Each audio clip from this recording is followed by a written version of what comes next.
Sam, can you get that? Sure. Tell him I'm not home. Pepper Pete's Pizza Parlor. How may I help you? We're open till 9. You're welcome.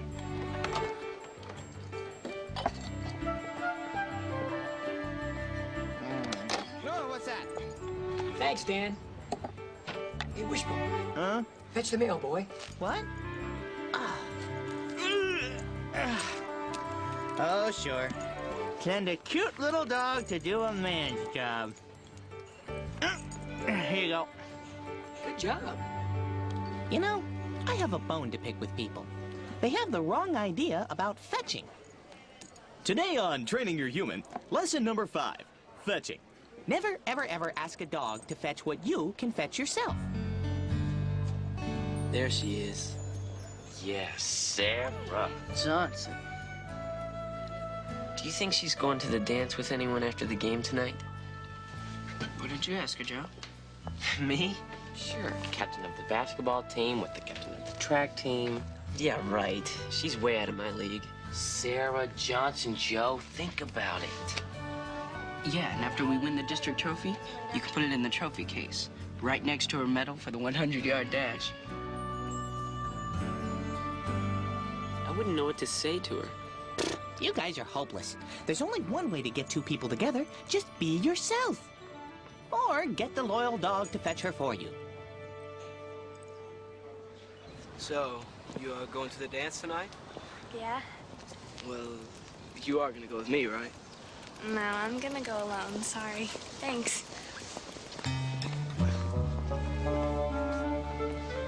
No one can resist the poor injured dog routine. She'll check out my dog tags, see I belong to Joe, take him his poor injured dog, and then he can ask her to the dance. Oh, oh, oh, oh, oh. Hi, my name is Wishbone, and my owner is Joe, and I... Hey! Hey! Did you have any problems picking up my uncle's gear? Your uncle said he needed an extension cord for the mixing board, Sarah. Hey, look at me! I'm injured here! I mean, ooh, look at me! I'm injured here! Ooh. Well, I'll just pick one up at the hardware store. Could you hang on to these? I'll meet you back here in 10 minutes, okay, David?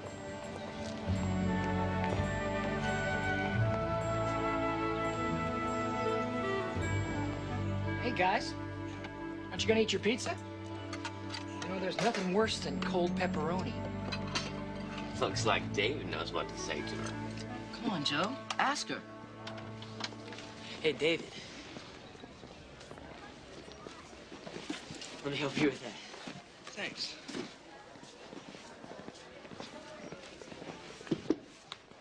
I was wondering, since you'll be helping Sarah and her uncle set up,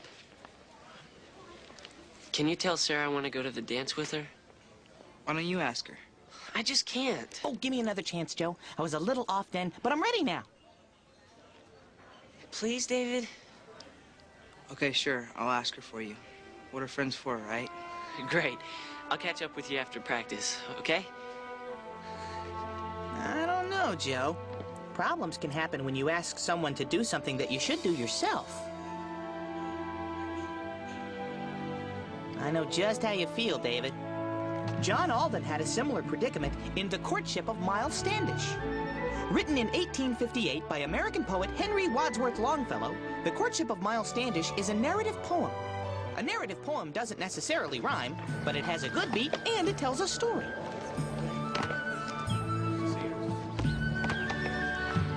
In 1621, the Pilgrims had made it through their first winter on Plymouth Plantation. Determined to make a life in this strange new land, they relied on their own resources. Miles Standish, the captain of the Plymouth Army, was brave when it came to fighting. But he wasn't very brave when it came to approaching one special girl named Priscilla. He looked for inspiration from his hero, Julius Caesar, and sought advice from his best friend, John Alden, who was also captivated by Priscilla. But just the thought of telling her so made him tongue-tied. Instead, John wrote about her to his family and friends back in England.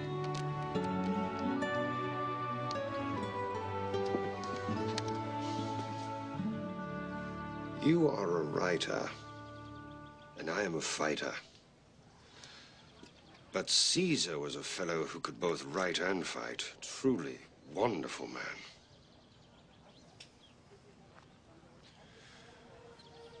Since my wife, Rose Standish, died, my life has been weary and dreary. Oft in my lonely hours, I have thought of the maiden Priscilla. She is alone in the world. Her father and mother and brother died in the winter together. She holds in my desolate life the place which the other abandoned. Yes, she is patient, courageous, and strong. Ah, if ever there were angels on earth, as there are angels in heaven. Long have I cherished the thought of marriage with Priscilla, but never dared reveal it, being a coward in love. Though brave enough for the most part.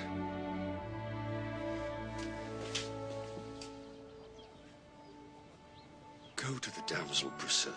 What, me? Say that a blunt old captain, a man not of words, but of actions, offers his hand and his heart. The hand and heart of a soldier. Such a message as that, I am sure I should mangle and mar it. You must do it yourself. You must not leave it to others. I can march up to a fortress and order their surrender. But march up to a woman with such a proposal, I dare not. Surely you cannot deny me that which I ask in the name of friendship. The name of friendship is sacred. I have not the power to deny you.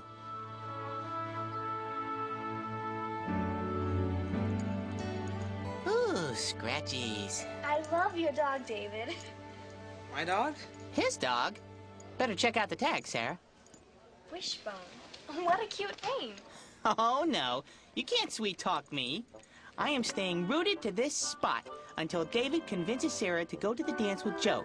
And nothing is going to take my mind off of accomplishing that... Well, it's not gonna move in buttons.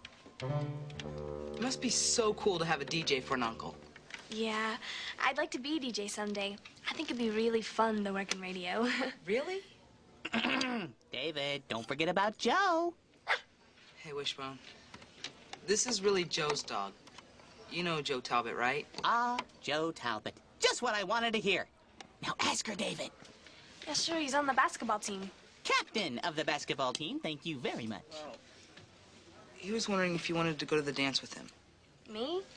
No, I'm not going to dance with anyone. This isn't working. Time to fetch a distraction. Whoops!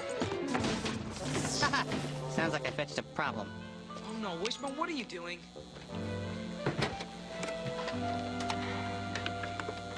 The board must have short-circuited. That's okay, I can fix it. I don't think the whole thing needs to be rewired. See, it's just the master fader. You're right. I've got all the tools we need to fix it in my garage. Well, let's go. No matter how hard you try, sometimes things just don't go according to plan. Wishbone. I don't want the cookie. I don't want the cookie. Wishbone, come and get it. All right, I want the cookie. I want the cookie. Oh, come on, Emily. Oh. Oh, it's a trick. It's a trick. I know it's a trick. This is so embarrassing. No, no, no, no, no. I knew it. Cookie had her name written all over it. Oh, Joe, did you see that? Joe. Later. Come on, Wishbone. I'll be right back. Joe, wait up! What? I'm sorry. Skip it. I asked her for you, but she wants to go alone. Oh, right. Some friend you are. But Joe, he did ask her. Really? Oh, this is just like John Alden's failed proposal.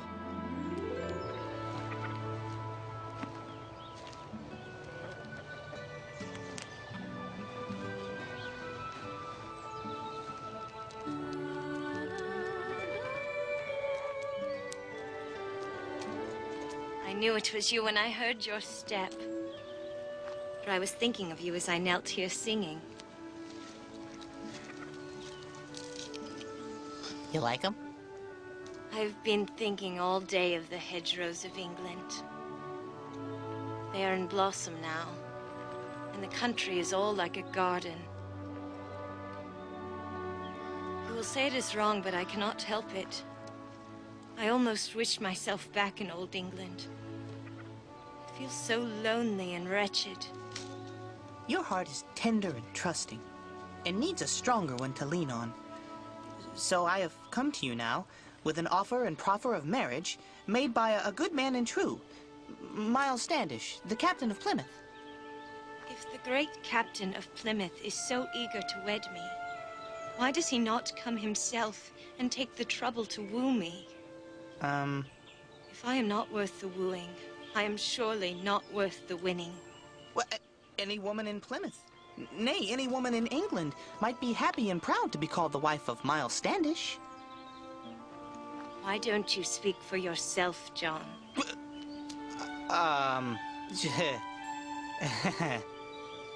Yeah. And so she wanted to know if I liked her.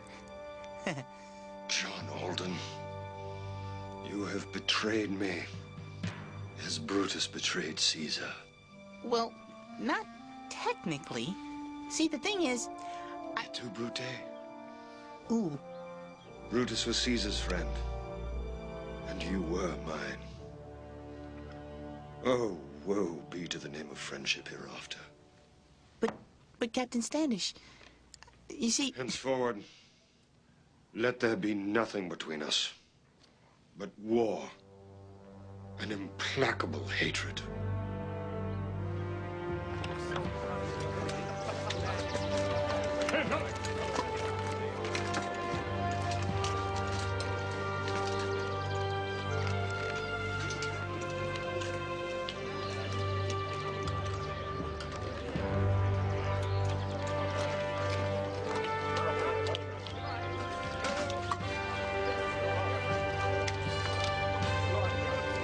When Standish left for battle, John Alden felt the weight of the world on his shoulders. He didn't know how to save this friendship.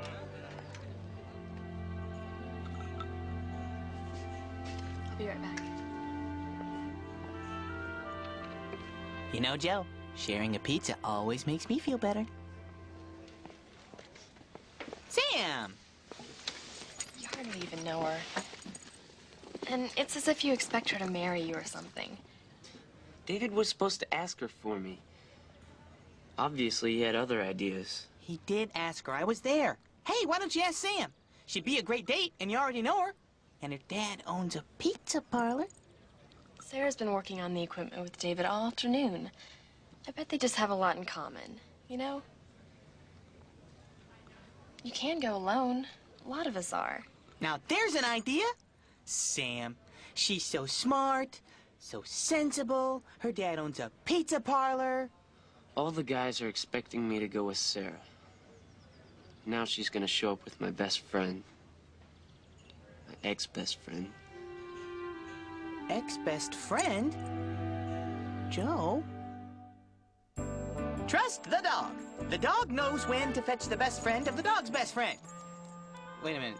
The dog knows when to fetch the friend of the best... Well, trust me. Watch my subtle technique. I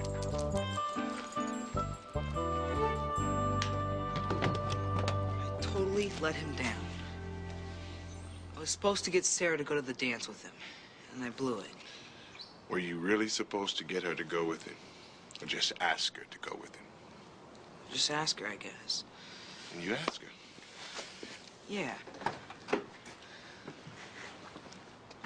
But she wasn't even interested. And we started talking about gear and... And you two totally hit it off.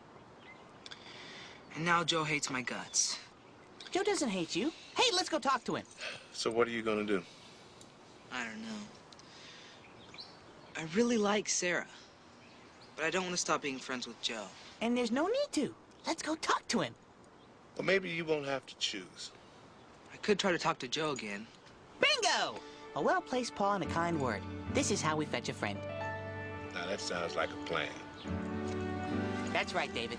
Sometimes you just have to make the best of a bad situation. And that reminds me. John Alden had a difficult choice as the Mayflower was preparing to sail for England. Because he'd let down Miles Standish, John felt uncertain about his rightful place. Maybe he wasn't a faithful enough pilgrim. Maybe he wasn't worthy of this new land. Maybe he should return to England. Yonder snow-white cloud that floats in the ether above me seems like a hand that is pointing and beckoning over the ocean. Should I go? Should I stay? Go? Stay? There is another hand that is not so ghost-like, holding me, drawing me back, and clasping mine for protection. I must stay. There is no land so sacred, no air so pure and so wholesome as is the air she breathes, and the soil that is pressed by her footsteps.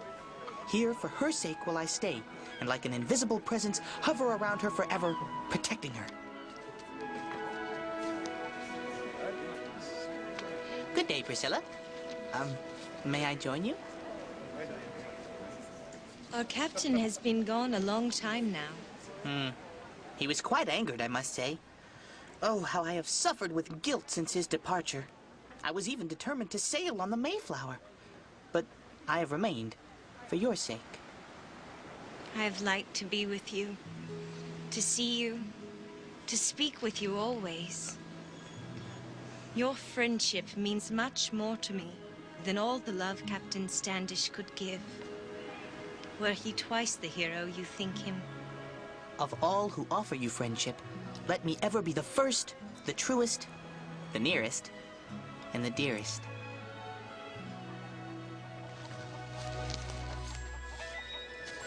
John Alden decided to build a permanent home for himself in Plymouth. A home as sturdy as the place Priscilla held in his heart.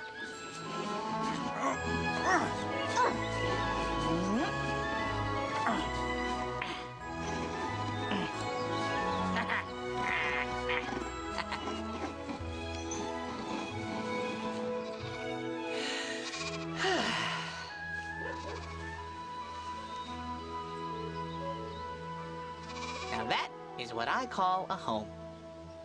What do you think?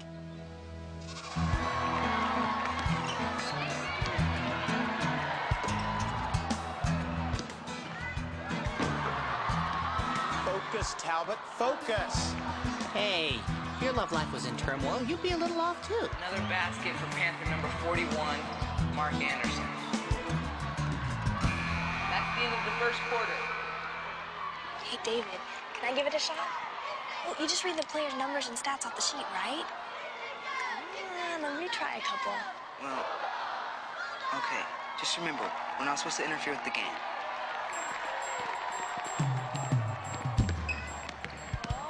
Okay, we're back with the second quarter. Panthers leading 20-15.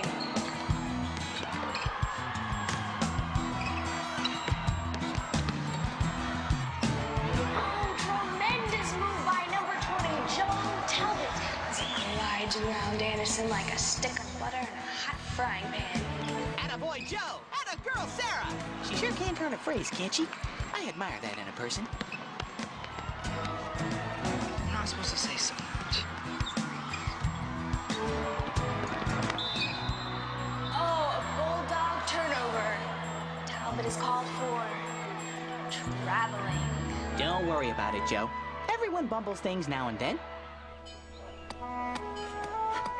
John Alden bumbled Miles Standish's bid for marriage, but life went on as usual in Plymouth. Alden worked hard as the village cooper. Cooper, that's a barrel maker. He also made wash tubs and wooden pails for the entire colony. The barrels also came in handy as chairs.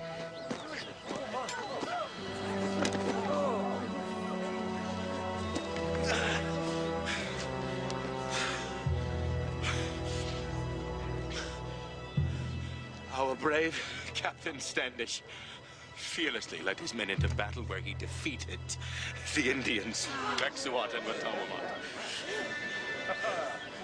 However, it is with pain and deep regret, I must tell you, Miles Standish has been slain by a poison arrow. Shot down in another fierce battle with the enemy. No. It can't be true. Not my friend. There are so many things left unsaid. Priscilla and John mourned the death of their friend, Miles Standish. And, as with all things near and dear to his heart, John wrote his thoughts in many letters over many months.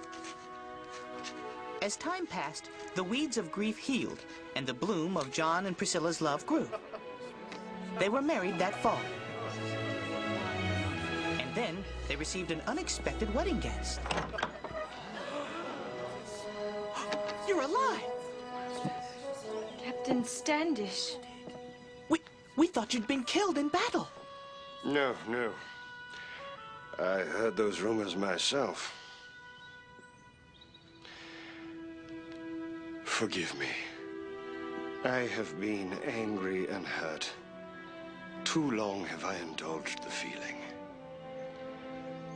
Mine is a hot blood, sensitive and swift to anger, but just as swift in atoning for error.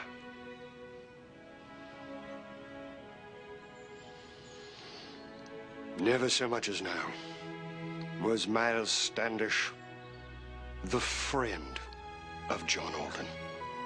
Let all be forgotten between us, all save the dear old friendship, and that shall grow older and dearer.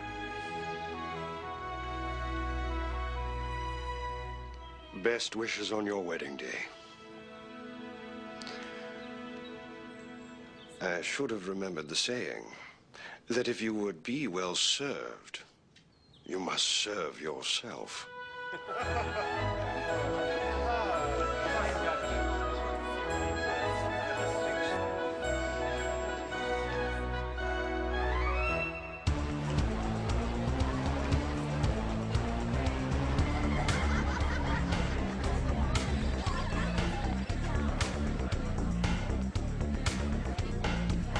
Game, Joe. I taught him all my best jumps. Thanks. Yeah, he was like a stick of butter in a frying pan. A hot frying pan. Well, if you're that hot, must be thirsty. Come on, guys, let's get some pizza. Sam, I thought you'd never ask.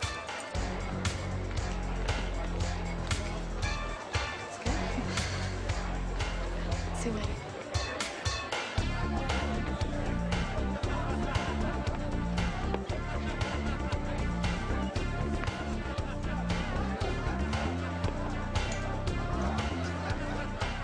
Hey, David. Look, I'm really sorry about Sarah. Well, I hate to admit it, but you two do seem to have a lot in common. I'm sorry I got so upset. That's just dumb. If I wanted to go with her, I should have asked her myself. She still would have said no. Friends? Friends.